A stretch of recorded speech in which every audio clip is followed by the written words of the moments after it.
All right, let's get started. Step number 1 is to pick a topic. That's right. This topic might be a topic that you choose, that you journal about, or just that you want to take notes about, or it could be a topic that is chosen for you by a teacher. So once you pick your topic, write your topic at the top of your page or the middle of your page in big, bold letters, so it's very clear what you are sketchnoting about. Step 2 is to use hierarchies. Hierarchies are a system of organizing your notes.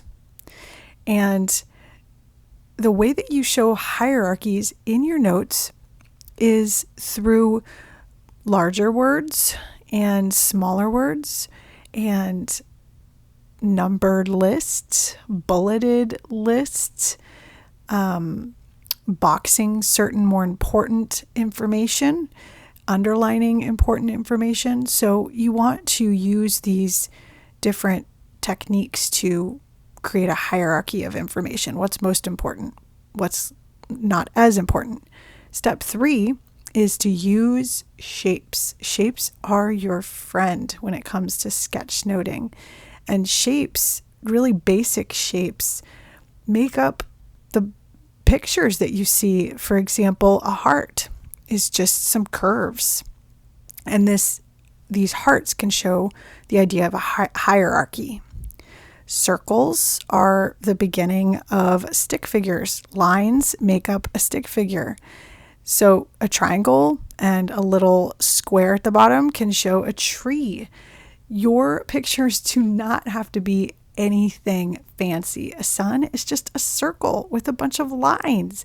A mountain, some triangles. You can use bubble shapes. It's super fun to add these little embellishments to your notes. And a lot of us just do this naturally. Step 4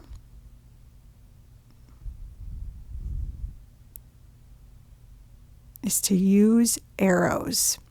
Arrows connect information, and there's many different types of arrows available to you. So notice I'm drawing this arrow here to show what the topic is of my notes. You can use all different types of arrows. They're really fun. Squiggly arrows, boxy arrows,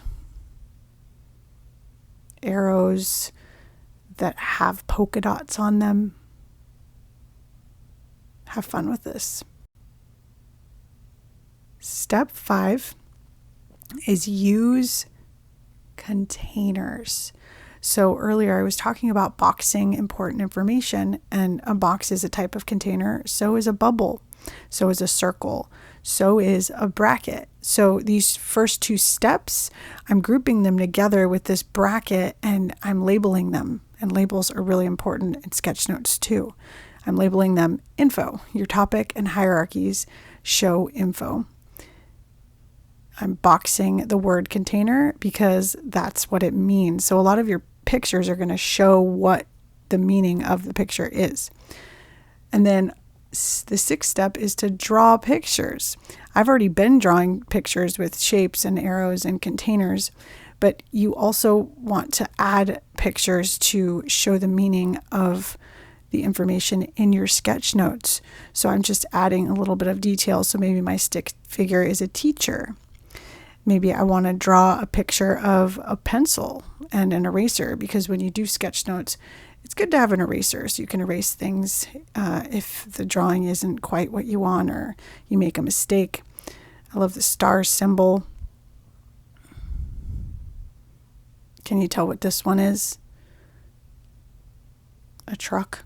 Notice that it's made of very, very basic shapes. I am really bad at drawing an octagon, but who cares? I'm still going to do it. Can you tell what this one is? I think you probably can. An eye. And I only drew a few basic shapes. You do not have to be an artist to do sketch notes. Step 7 is, of course, when you're doing any type of writing, you're going to go back and revise. You're going to add things. You might delete things, erase things. You might notice mistakes in spelling or grammar.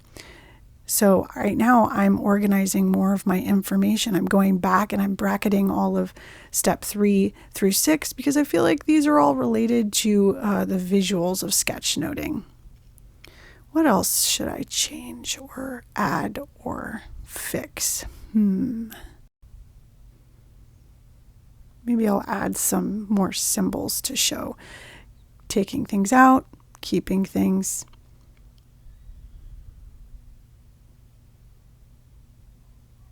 And maybe another little picture to show that erasers are great.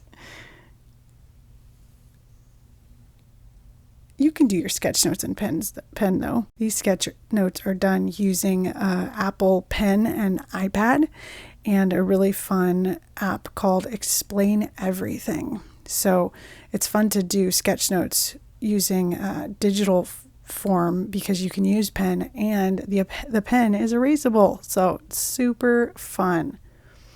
Step 8, finally, is add color. This is actually quite important because a lot of us, we take notes and then we never go back. And so going back to our notes and reviewing them and making them make sense to us is really, really important because it's how we remember the information we took notes about. So I'm going to go ahead and add some color. As I add, I'll be thinking about what I put in my notes.